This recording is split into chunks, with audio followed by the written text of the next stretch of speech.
ሰላም ጤና ይስጥልን እንዴት ቆያችሁ ተመልካቾቻችን 6 ሰዓት ሆኖ ዜና ኢትዮጵያ ከመላው ኢትዮጵያ በሁለት ምዕራፎች ከናንተ ጋር ቆይታ ሊያደርግ ተጀምሯል። እስከ 8 ሰዓት ድረስ አብረናችሁን ዘልቃለን። የተወደዳችሁ ትኩስ የሆኑ የሀገር ውስጥና የውጭ ጉዳዮችንም ይዘናል። ኔሮዛ መኮንን ባልደረባይ ነጻነት ፍቅሩ እስከ 8 ሰዓት አብረናችኋለን። አበይት ጉዳዮቹን እንገራችሁ።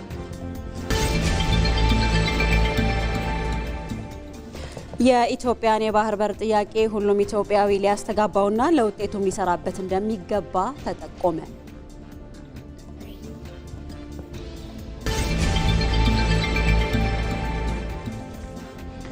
የመንግስት ኮሚኒኬሽን አገልግሎት የተጀመረውን ሁሉን አካታች ሀገራዊ ምክክር ልዩነቶችን በሰለጠነና በሰላማዊ መንገድ ለመፍታት ያመጣውን እድል ኢትዮጵያን ለመጠቀም ዝግጁ ሊሆን እንደሚገባ ጥሪውን አስተላለፈ።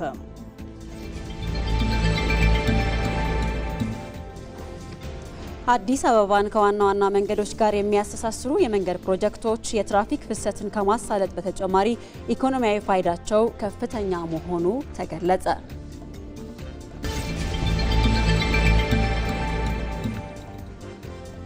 ከውጭ ከመረጥናችሁ ጉዳይ በስዊዘርላንድ በአውሮፓውያኑ አዲስ ዓመት መቀበያ በአንድ ምሽት የመዝናኛ ስፍራ በደረሰ የእሳት አደጋ በርካታዎች ሕይወታቸው ማለፉ ተገለጸ።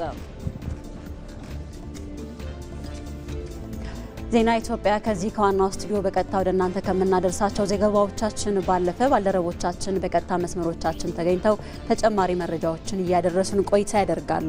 ወደ ሲዳማ ክልል እናመራለን። የሲዳማ ባህላዊ የግጭት አፈታት አፍኒ በተለይም ለክልሉ የፍትህ ስርዓት መጎልበት የላቀ ሚና እየተጫወተ ስለመሆኑ ፍትህ ሚኒስቴር አስታውቋል።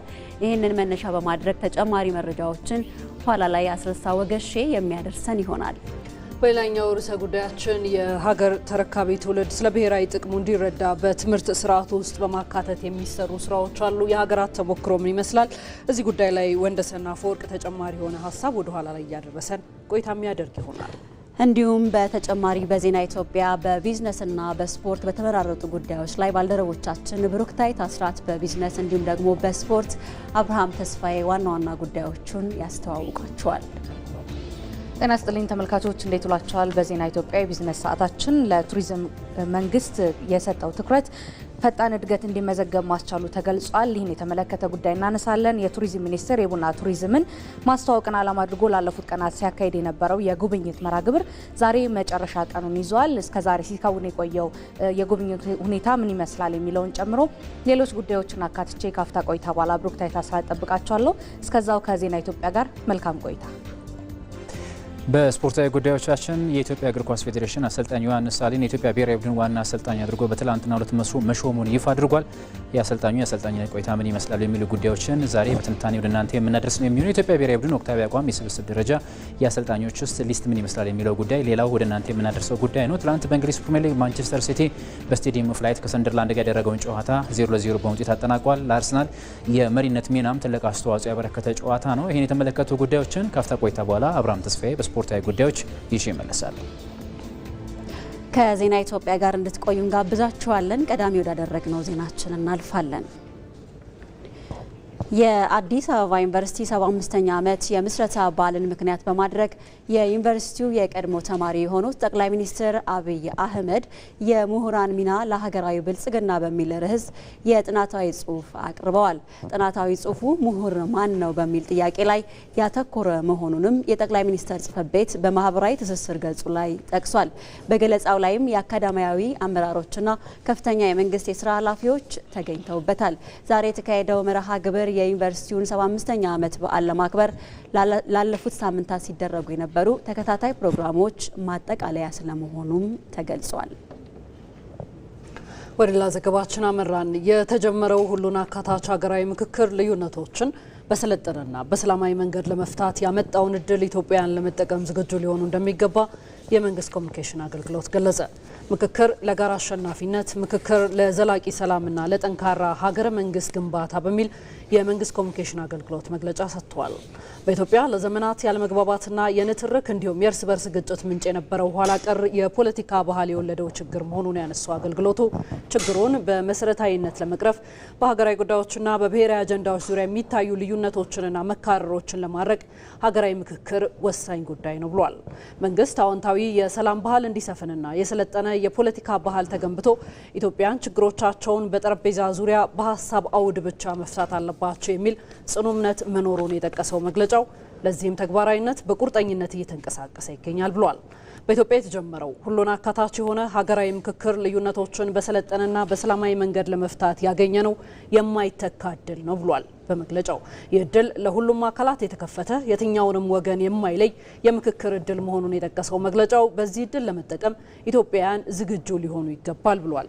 ይህ እድል የወንድማማችነት እሴት ያዳከመውን የተበላሸ የፖለቲካ ባህልን ከማከም ባለፈ ዘላቂ ሰላምን ለማረጋገጥ ቁልፍ ጉዳይ ነው ያለው አገልግሎቱ የምክክር እድሉ በመሰረታዊ ጉዳዮች ዙሪያ ሀገራዊ መግባባት ለመፍጠር እየዳበረ የሚሄድ የዲሞክራሲ ስርዓት ለመገንባት የእርስ በርስ መተማመንን ለመፍጠርና የህዝቦችን መተባበርና አንድነትን ለማረጋገጥ የማይተካ ሚና እንደሚኖረው አመላክቷል። በኢትዮጵያ ታሪክ ጦርነትና አብዮት የተሟላ መፍትሄ የማያመጡ መሆናቸው በተግባር የተረጋገጠ ጉዳይ ነው ያለው መግለጫው በሁለቱም መንገድ የመጣ አሸናፊነት ጊዜያዊና መልሶ ቁርሾና ቂምን የሚያሳድር መንገድ መሆኑን በተግባር ተምረንበታል ብሏል። ኢትዮጵያን ለዘመናት በውይይትና በምክክር ችግሮቻቸውንና ለመግባባቶቻቸውን የመፍታት ድንቅ ባህል የነበራቸው ህዝቦች መሆናቸውን ያስታወሰው መግለጫው የሴት የጎለበተ በመጣው የኋላ ቀር የፖለቲካ ባህል ምክንያት ከጊዜ ወደ ጊዜ በመደብዘዝ ከፋፋይ ነጠላ ትርክት መገለጫ እስከመሆን ደርሷል ብሏል።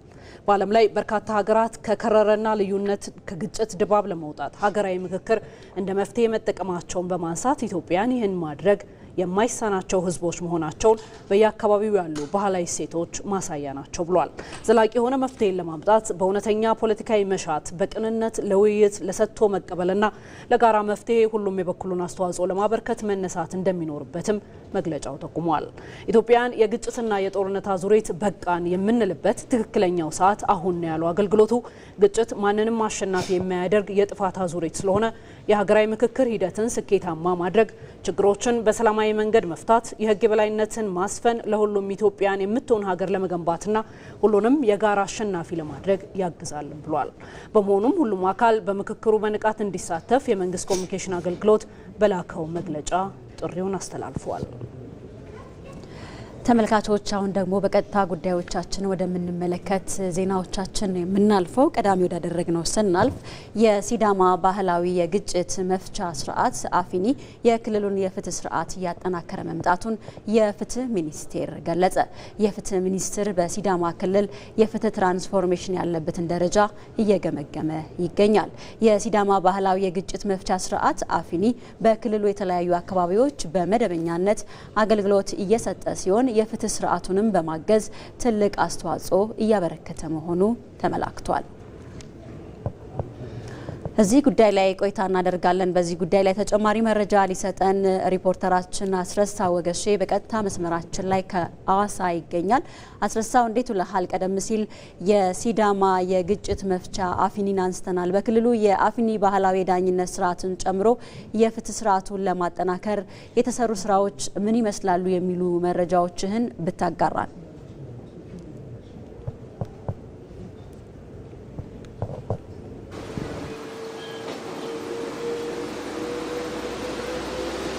በጣም አመሰግናለሁኝ። እንደምን ውላችኋል? ቀደም ሲል እንደተገለጸው እንግዲህ የሲዳማ ክልል በፍትህ ስርዓቱን ለማዘመን እንደዚሁም ደግሞ የፍትህ ስርዓቱን ለማጠናከር ያከናወነ ያላቸው ተግባራት በፍትህ ሚኒስቴር ከፍተኛ አመራሮች እንደዚሁም ደግሞ የፍትህ ሚኒስትር ዴኤታ ዶክተር ኤርሚያስ የማነ ብርሃን ጨምሮ ሌሎች ባለድርሻ አካላት በተገኙበት በሐዋሳ ከተማ የግምገማ መድረክ እየተካሄደ ነው የሚገኘው።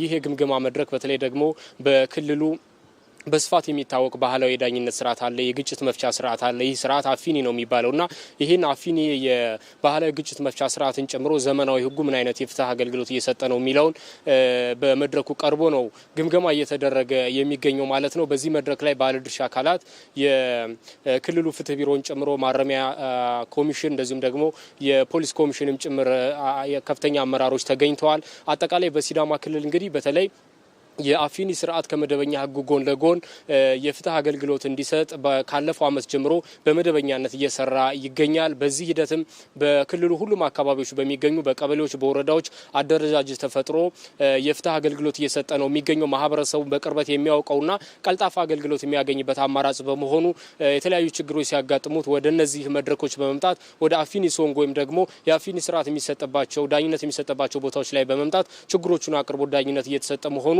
በመድረኩ ላይ ተመላክቷል። ለአብነት ባለፉት 6 ወራት ብቻ ወደ 4200 የሚደርሱ ጉዳዮች ቀርበው ከ3550 በላይ የሚሆኑት ውሳኔ የተሰጠባቸው መሆኑ ተመላክቷል። ይሄ ደግሞ በተለይ የፍትህ ስርዓቱን ማህበረሰቡ ባለበት ቦታ ሆኖ ወጪውን ቆጥቦ ጉልበቱን ሳይደክም እንዲያገኝ በማድረግ ረገድ ትልቅ አስተዋጽኦ እያበረከተ መሆኑ ተመላክቷል ማለት ነው። በተለይ እንደ ሀገርም የፍትህ ስርዓቱን ለማጠናከር ማህበረሰቡ ወደ ተቋማት ከሚመጣበት አማራጭ ይልቅ ወደ ማህበረሰቡ ተጠግቶ አገልግሎት ለመስጠት የተጀመሩ ስራዎች ፍሬያማ የመሆናቸው ማሳያ መሆኑ እንዲሁ በመድረኩ ላይ ተነስቷል። ይሄ ደግሞ በሲዳማ ክልል ብቻ ሳይሆን በመላ ሀገሪቱ መሰል ባህላዊ የግጭት መፍቻ ስርዓቶች ጥቅም ላይ እንዲውሉ በተለይ በ3 ዓመቱ ስትራቴጂክ እቅድና በፍትህ ትራንስፎርሜሽን ፍኖተ ካርታው ላይም በስፋት እየተሰራበት መሆኑ ተመላክቷል። ከዛ ባለፈ መደበኛ የፍትህ አገልግሎቱም እንደዚሁ አገልግሎቱን እንዲያዘምን በቅርቡ በተጀመረው መሶብ የአንድ ማዕከል አገልግሎትን ጨምሮ በተለያዩ ተቋማት ዲጂታላይዝ በማድረግ ማህበረሰቡ የተቀላጠፈ አገልግሎት እንዲያገኝ በስፋት እየተሰራበት መሆኑ ተመላክቷል። በአጠቃላይ ከግምገማው በኋላም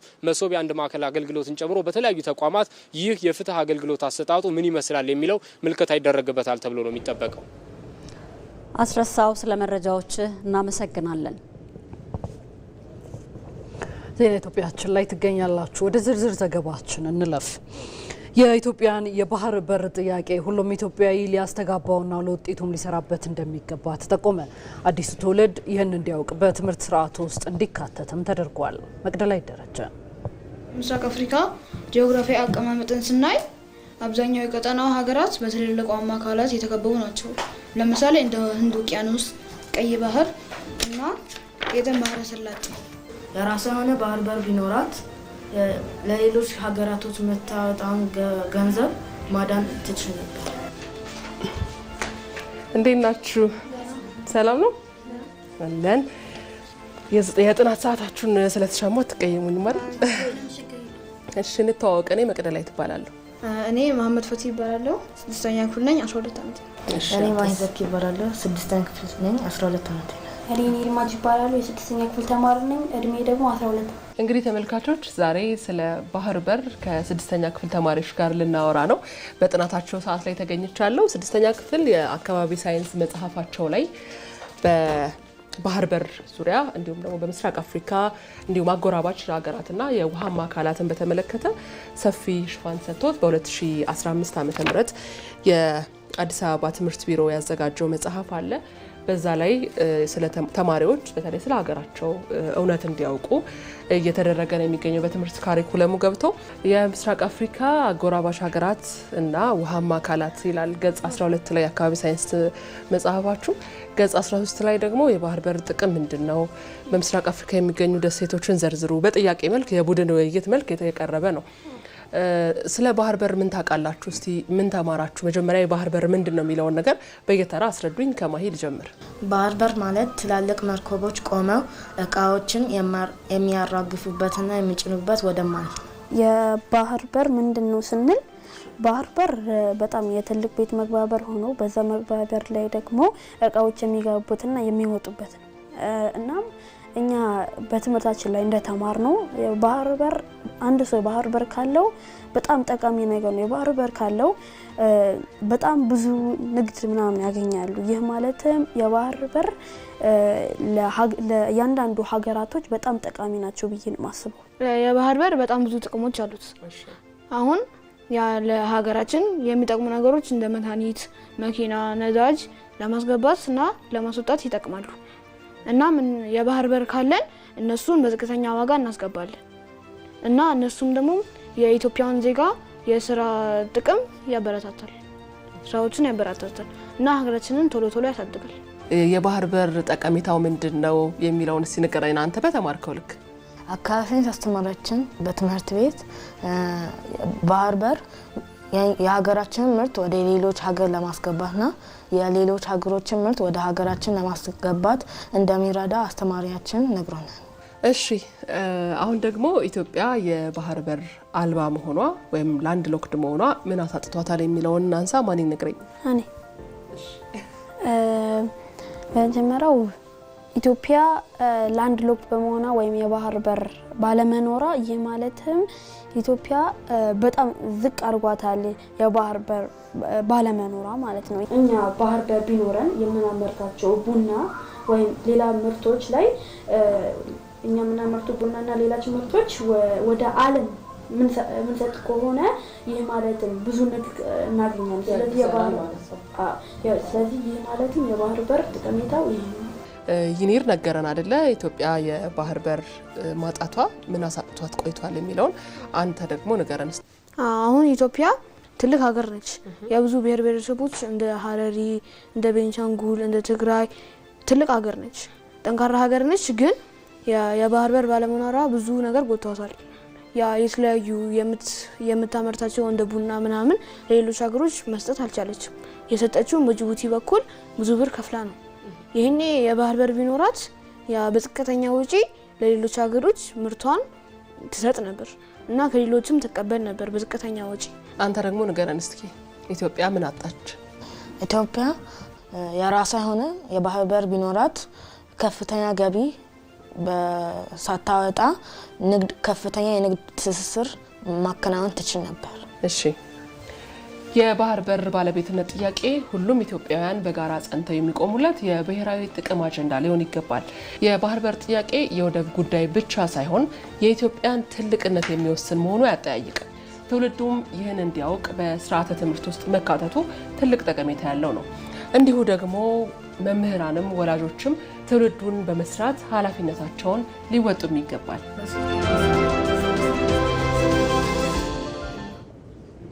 ዜና ኢትዮጵያ ላይ ትገኛላችሁ ተመልካቾቻችን። አሁን ደግሞ በቀጥታ መስመራችን ወደምንመለከተው ጉዳይ እናልፋለን። ሀገር ተረካቢው ትውልድ ስለ ሀገሩ ብሔራዊ ጥቅሞች ግንዛቤ እንዲኖረው ለማድረግ ሀገራት በትምህርት ስርዓታቸው ውስጥ እንዲካተት ያደርጉታል። ይህም ትውልዱ ስለ ሀገሩ ብሔራዊ ጥቅሞች ግንዛቤ እንዲኖረውና መሟገት እንዲችል አቅም ይሆነዋል። እዚህ ጉዳይ ላይ ቆይታ እናደርጋለን። በዚህ ጉዳይ ላይ ተጨማሪ መረጃዎችን ሊያደርሰን ባልደረባችን ወንደሰን አፈወርቅ በቀጥታ መስመራችን ላይ ነው የሚገኘው። ወንደሰን እንዴት ውለሃል? ቀደም ሲል ያነሳነው ጉዳይ አለ። በተለይም ታዳጊዎች ስለ ሀገራቸው ብሔራዊ ጥቅሞች እንዲያውቁ በማድረግ ረገድ የሀገራት ተሞክሮ ምን ይመስላል የሚለውን እናንሳና እዚህ ላይ ያሉ መረጃዎችን ብታጋራን። መልካም ነጻነት፣ ቀደም ሲል እንግዲህ በተለይ ታዳጊዎችን እየተመለከትን ነበር። በጣም መልካም የሚባል ስራ እየተሰራ እንደሆነ መመልከት የምንችልበት ነው። ምናልባት የተወሰኑ ዓመታትን ወደ ኋላ መለስ ብለን ስንመለከት በዚች ሀገር ስለ ባህር በር ማውራት፣ ስለ ቀይ ባህር ማውራት ምን ያህል የተወገዘ ጉዳይ እንደነበር እናስታውሳለን። ይህም እንግዲህ እንደ ሀገር ያሳጣን በጣም በርካታ ነገር አለ። ኢትዮጵያ እንግዲህ በተለይ የሚበይኗት ተብለው የሚቀመጡ መጻኢ እጣ ፈንታዋን የሚበይኑ ተብለው የሚጠቀሱ ሁለት የውሃ አካላት አሉ። የመጀመሪያው አባይ ነው። ከዛ በተጨማሪነት ደግሞ ከቀይ ባህር ጋር የተያዘው ጉዳይ ነው። በእነዚህ ጉዳዮች ላይ በተለይ ትውልዱ ላይ መስራት ካልቻልን እንግዲህ ነገ ሀገርን የሚረከበው ይህ ትውልድ ነው። አሁን በምንሰራቸው ስራዎች ውስጥ አሁን ያለው ትውልድ ጭምር አጋዥ መሆን የሚችል ነው እና ሊሳካ የሚችልም በትውልዶች ስራ ነው። ስለዚህ ትውልዱ ላይ መስራት እንዳለብን የሚያስገነዝበን ነው ብለን ማንሳት እንችላለን። ቀደም ሲል እንዳነሳሁት በተለይ እንደ ኢትዮጵያ ብዙ ጊዜ የሚነሳው ነገር ታዳጊዎች፣ ተማሪዎች በተለይ የሀገሪቱን ብሔራዊ ጥቅም እንዲያውቁ ከማድረግ አንጻር በጣም ብዙ ክፍተቶች ነበሩብን የሚለው ይነሳል እና ከዚህ ጋር ተያይዞ በተለይ ቀደም ሲል የተመለከትናቸው ተማሪዎች የሄዱ ያሉበት መንገድ በጣም ደስ የሚያሰኝ ነው ብሎ ማንሳት ይቻላል። የሀገራትን ተሞክሮ ምናልባት ስናነሳ ግን ሀገራት በተለይ ዜጎች ሀገራቸውን እንዲወዱ ስለ ሀገራቸው እንዲያውቁ እንዲሁም ደግሞ ስለ ሀገራቸው ብሔራዊ ጥቅም መሟገት ያለ ልዩነት ማለት ነው እንዲችሉ በተለይ የታች ባሉ የተማሪዎች ላይ በስፋት ይሰራሉ። ትውልዱ ላይ በስፋት ይሰራሉ። አሁን ብዙ ጊዜ በተደጋግሞ የሚነሳው ላብነት ግብጽ ውስጥ ያለው ነገር ነው። የትኛውንም ግብጻዊ ሄደሽ ብትጠይቂ ከትንንሽ ልጆች አንስቶ እስከ አዋቂዎች ድረስ ግብጽ የአባይ ስጦታ እንደሆነች፣ ግብጽ የአባይ ህልውናዋ እንደሆነ ያነሳሉ። በእነሱ ስናነሳው ከኛ ድንበር ወጥቶ ሲወጣ ናይል ማለት ነው። ግብጽ የናይል ስጦታ ነች፣ ናይል የግብጽ ህይወት ነው እያሉ ያነሳሉና ይህም ከልጅነታቸው ጀምሮ ሲቀረጽባቸው የኖረ ነው። ይህንን ደግሞ ከራሳቸው አልፎ ሌሎችም እንዲገዙት ማድረግ ችሏል። የተለያዩ በዓለም ላይ የሚገኙ መሪዎች ከመሪዎች አንስቶ እስከ ሌሎች ሰዎች ድረስ ብታነሺ ናይልን ቀጥታ ከግብጽ ጋር ነው የሚያገናኙት። የግብጽ ህይወት እንደሆነ ነው የሚያነሱትና ይህም በተለይ ከመጀመሪያ ደረጃ ትምህርት ቤቶች አንስቶ ግብጻውያኑ ልጆቻቸው ላይ የሚሰሩት ነገር ስለሆነ ነው። ከሁለተኛ ከሶስተኛ ክፍል አንስቶ ስለ ናይል ጉዳይ በትምህርቶች በተወሰነ መልኩ እንዲያውቁ ይደረጋል። ከዛ ደግሞ ጠለቅ ብለው ደግሞ ከስድስተኛ ክፍል ገደማ አንስቶ ይበልጥ ስለ አባይ፣ ስለ ኢኮኖሚው፣ ስለተለያዩ ነገሮች እንዲያውቁ ይደረጋልና ይሄ ምናልባት ያው ከብሔራዊ ጥቅሞቻቸውን ከማስከበር አንጻር ረጅም ርቀት መጓዝ እንዲችሉ መሟገትም እንዲችሉ አስችሏቸዋል ብሎ ማንሳት ይቻላል። ያው የሚነሱ ነገሮች አሉ። በተለይ ከግብጽ አካባቢ አንዳንድ የእውነታ ያልሆኑ ነገሮችን ዜጎቻቸው አምነው እንዲሟገቱ ጭምር ማድረግ ችሏል እና ኢትዮጵያውያን ደግሞ በጣም ብዙ እውነታ አላቸው። ይህንን እውነታ ትውልዱ አውቆ ለሌሎችም ማጋራት የሚችልበትን እድል መፍጠር ያስፈልጋል ማለት ነው። ቀደም ሲል ሳነሳ እንደነበረው የኢትዮጵያን መጻኢ ዕጣ ፈንታ የሚበይኑ ተብሎ የሚነሱ ሁለት የውሃ አካላት አሉ፣ አባይ እንዲሁም ደግሞ ቀይ ባህር። በእነዚህ ጉዳዮች ላይ ትውልዱ ላይ መስራት ይኖርብናል ማለት ነው። ይህም እንግዲህ በተለይ ትምህርት ቤቶች አካባቢ የሚሰሩ ስራዎች ትልቅ ሚናን መጫወት ይችላሉ። ወንደሰን አፈወርቅ ስለ መረጃዎች እናመሰግናለን። ዜና ኢትዮጵያችን ላይ ናችሁ።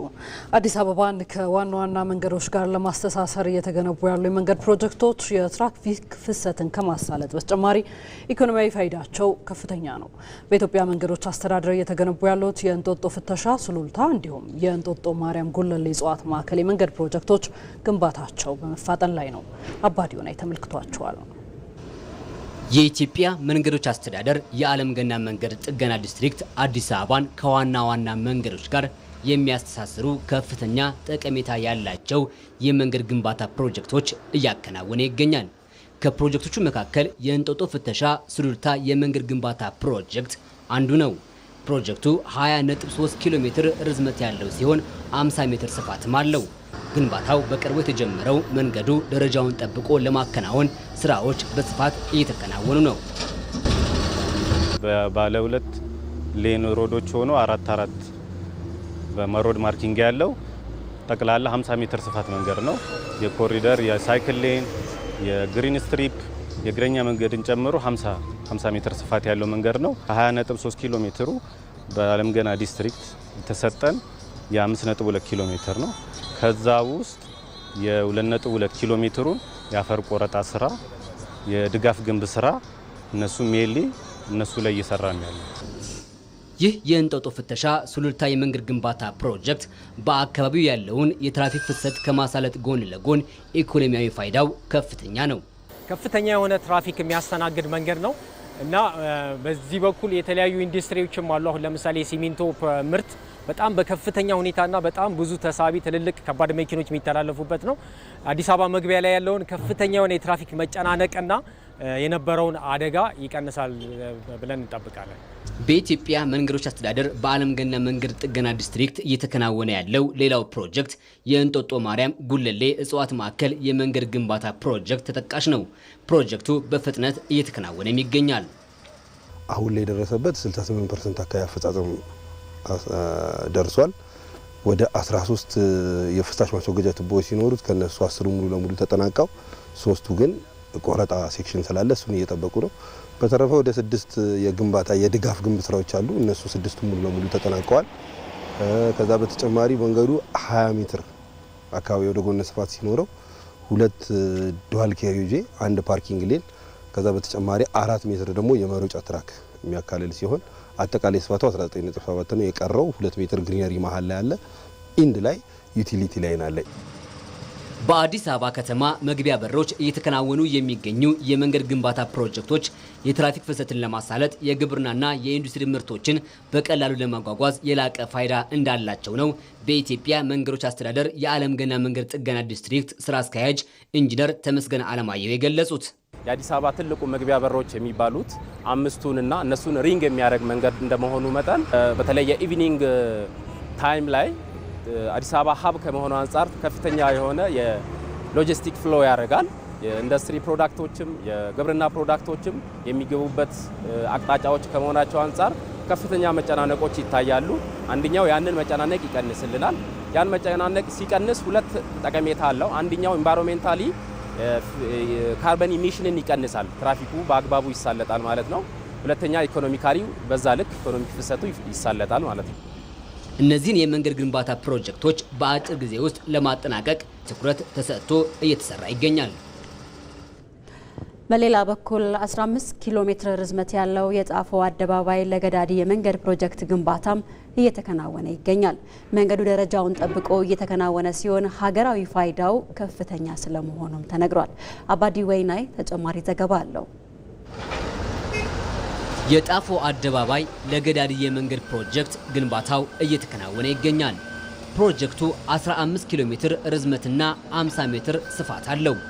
ግንባታውም በኢትዮጵያ መንገዶች አስተዳደር የዓለም ገና የመንገድ ጥገና ዲስትሪክት አማካኝነት እየተከናወነ ይገኛል። መንገዱ ከዚህ ቀደም በአካባቢው የነበረውን የትራፊክ መጨናነቅን ለማስቀረት ከፍተኛ አበርክቶ ያለው ነው። ይህ የመንገድ ግንባታ ማስፋፊያን ጨምሮ ደረጃውን ጠብቆ እየተገነባ ይገኛል። መንገዱ የ50 ሜትር ስፋት አለው። ከዛ ውስጥ ሁለት ዌይ ነው። ዋን ዌው 4 ሌን ኮንሲስት ያደርጋል። በድምሩ 8 አክቲቭ ሌኖች አሉት። 2 ሜትር ያክል ግሪን ስትሪፕ አለው። ለፊውቸር ኤክስፓንሽን የሚሆን 2 ሜትር አለው። እንደገና ባይክ ሌን ደግሞ 2 ሜትር አለን። ወክዌይ 5 ሜትር ስፋት ያለው አለ። በፈር ዞን ወደ 8 ሜትር አለን ማለት ነው። ሶ ይሄ ለሰው የመንቀሳቀስ የአክቲቪቲዎችን ለመስራት ምቹ ያደርገዋል ማለት ነው። የጣፎ አደባባይ ለገዳዲ የመንገድ ግንባታ ፕሮጀክትን በአጭር ጊዜ ውስጥ ለማጠናቀቅ ስራዎች እየተከናወኑ ይገኛል። የማስፋፊያና የፍሳሽ ማስወገጃ መስመሮችን ጨምሮ ሌሎች ስራዎችም እየተከናወኑ ነው። የነበረው ኤግዚስቲንግ መንገድ ጠባብና ለትራፊክ ኮንጀስትን የሆነ ቦታ ነበር። ይህንን እንግዲህ የማስፋት ስራ ነው እየተከናወነ ያለው። የዲሞሊሽንግ ስራዎች ተከናውነዋል። በመቀጠል ደግሞ የአፈር ማስተካከል ስራዎች፣ የግራና ቀኝ የፍሳሽ ማስተናገጃ መስመሮች ተገንብተዋል። እነዚህ አይነት ስራዎች ተከናውነዋል። ስራው ሲሰራ የተቀመጡ ስታንዳርዶችና ስፔሲፊኬሽኖች አሉ። ስራው በዛ መሰረት መሰራቱን አማካሪ መሀንዲሱ ከመጀመሪያው ጀምሮ ከግብአት ማቅረብ ጀምሮ ከግብአት አቅርቦት እስከ ግንባታ ሂደት ያሉትን ሂደቶች በሚፈለገው ጥራቱን በጠበቀ መልኩ መከናወኑ እየተከታተልን ያለ ነው። የጣፎ አደባባይ ለገዳዲ የመንገድ ግንባታ ፕሮጀክት የትራፊክ ፍሰትን ከማሳለጥ በተጨማሪ የተለያዩ ምርቶችን ወደ ማዕከላዊ ገበያ ተደራሽ ለማድረግ ከፍተኛ ጠቀሜታ ያለው ነው። ትልቅ ትራፊክ ጃምፕ አለው። ምክንያቱም በዚህ ያው ሰሜን መውጫ ስለሆነ እስከ ደሴ ምናምን መስመሮች የሚመጡት ከባድ መኪኖች እንደዚሁም የማዕድን ድንጋይ የተፈጨ አስፋልት አግሪጌት አብዛኞቹም ከዚህ መስመር ነውና የሚገቡት። እንደዚሁም የግብርና ምርቶችን በሰሜን በኩል የሚወጣው የሚገባው ስትሬች ስለሆነ ትልቅ ሃይዌይ ስለሆነ የኢኮኖሚካል ፋይዳው በጣም ከፍተኛ ነው ማለት ነው። ፕሮጀክቱን በተቀመጠለት የጊዜ ሰሌዳ ለማጠናቀቅ ትኩረት ተሰጥቶ እየተሰራበት ይገኛል። የኢትዮጵያችን ወደ ውጭ ጉዳዮቹ ተሻግረዋል። በስዊዘርላንድ በአውሮፓውያኑ አዲስ ዓመት መቀበያ በአንድ ምሽት መዝናኛ ስፍራ በደረሰ የእሳት አደጋ እስካሁን 40 ሰዎች መሞታቸው ተገለጸ። የሀገሪቱ ፖሊስ እንዳስታወቀው ከሞቱት ሰዎች በተጨማሪ 115 ሰዎች ላይ ጉዳት ደርሷል። ይህ አደጋ የተከሰተው በአዲስ ዓመት ክብረ በዓል ሌሊት ላይ የተዝናኑ በነበረበት ወቅት ሲሆን እስካሁን የእሳት አደጋው መነሻ ምክንያት አልታወቀም። የስዊዘርላንድ ፖሊስ አሁን ቅድሚያ የሚሰጠው ተግባር የሟቾቹን አስከሬን ለቤተሰብ መላክና የተጎዱ ሰዎች ተገቢውን ሕክምና እንዲያገኙ ማድረግ መሆኑን ገልጿል። በአደጋው ጉዳት የደረሰባቸው ሰዎች ከተለያዩ የዓለም ሀገራት የመጡ ሲሆን የአደጋው አስከፊነት ክብረ በዓሉን አሳዛኝ አድርጎታል ሲል ቢቢሲ ዘግቧል። በሌላ የውጭ ዜና አሜሪካ በአትላንቲክ ውቅያኖስ በቁጥጥር ስር ለመዋል የምትፈልገውን ነዳጅ ጫኝ መርከብ ከዚህ በኋላ ወደ ቬንዙዌላ ላትመለስ እንደምትችል ተነገረ። በአሜሪካ የውሃ ጠረፍ ጠባቂዎችና ቤላ አንድ በምትሰኘው በዚች መርከብ መካከል የሚካሄደው መሳደድ 2 ሳምንት አልፎታል ተብሏል። አሜሪካ የቬንዙዌላን መርከቦች አደንዛዥ ዕፅ በማመላለስ ትከሳቸዋለች። አሜሪካ ከዚህ በፊት 3 የቬንዙዌላ መርከቦች በሕገ ወጥ መንገድ ለሩሲያና ለቻይና ነዳጅ ያቀርባሉ በሚል በቁጥጥር ስር ማዋሏም ይታወሳል።